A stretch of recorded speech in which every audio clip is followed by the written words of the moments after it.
Online மோசடி எச்சரிக்கை. ஆன்லைனில் மோசடி செய்யப்பட்டால் எங்கு புகார் செய்வது சரியான வழி என்ன? இப்போதெல்லாம் மக்கள் இணையம் மூலம் பல பொருட்களை வாங்கி விற்கிறார்கள். இருப்பினும் ஆன்லைன் தரங்களின் பிரபலமடைந்து வருவதால் ஆன்லைன் மோசடி வழக்குகளும் அதிகரித்துள்ளன. நீங்களும் ஆன்லைன் மோசடிகளுக்கு பலியாகிவிட்டால் நீங்கள் கவலைப்படத் தேவையில்லை.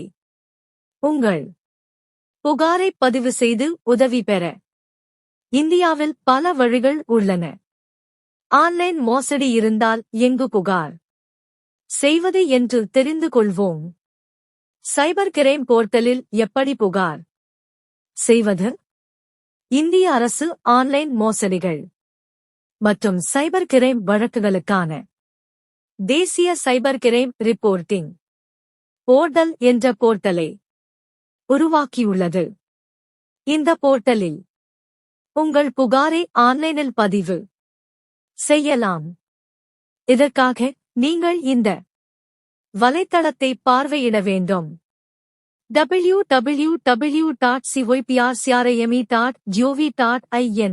எந்த வகையான ஆன்லைன் மோசடி, ஹேக்கிங், தரவு திருட்டு அல்லது போலி வலைத்தளம் பற்றிய புகாரை இங்கே பதிவு செய்யலாம். இந்த போர்ட்டல் 24/7 செயலில் உள்ளது மற்றும் உங்கள் புகாரை தொடர்புடைய சைபர் கிரைம் செல்லுக்கு அனுப்பலாம். காவல் நிலையத்தில் புகார் அளிக்கலாம். மோசடி ஒரு தீவிரமான வழக்கு என்றும் உங்களுக்கு நிதி இழப்பு ஏற்பட்டதாகவும் நீங்கள் உணர்ந்தால் அருகிலுள்ள காவல் நிலையத்திலும் புகார் அளிக்கலாம். இணைய மோசடி வழக்குகளை விசாரிக்கும் சைபர் குற்ற வழக்குகளுக்கான சிறப்பு காவல் பிரிவுகள் உள்ளன.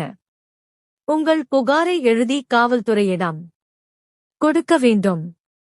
இதனுடன் ஆன்லைன் மோசடி தொடர்பான அனைத்து ஆவணங்களையும் பரிவர்த்தனை ரசீது, ஸ்கிரீன்ஷாட், மின்னஞ்சல் போன்றவை காவல்துறையிடம் பகிர்ந்து கொள்ளுங்கள். நுகர்வோர் மன்றத்தில் புகார் அளிக்கவும். மோசடி ஏதேனும் தயாரிப்பு அல்லது சேவையுடன் தொடர்புடையதாக இருந்தால் நுகர்வோர் மன்றத்திலும் உங்கள் புகாரை நீங்கள் தாக்கல் செய்யலாம். இந்தியாவில் நுகர்வோர் உதவி மைய சேவை உள்ளது. இதில் நீங்கள் உங்கள் விஷயத்தை எழுப்பலாம். அதன் உதவி மைய எண் 1915. நீங்கள் விரும்பினால் அதிகாரப்பூர்வ வலைத்தளமான www.consumerclpline.gov.in பார்வையிடலாம். இங்கே உங்கள் பிரச்சினைகளுக்கு தீர்வு காணலாம். வங்கிக்கு தெரிவிக்கவும். நீங்கள் ஒரு ஆன்லைன் மோசடியில் பணத்தை இழந்துவிட்டீர்கள். உங்கள் வங்கிக் கணக்கிலிருந்து பணம் எடுக்கப்பட்டாலோ அல்லது ஏதேனும் கிரெடிட் கார்டு தவறாக பயன்படுத்தப்பட்டாலோ உடனடியாக உங்கள் வங்கிக்கு தெரிவிக்க வேண்டும்.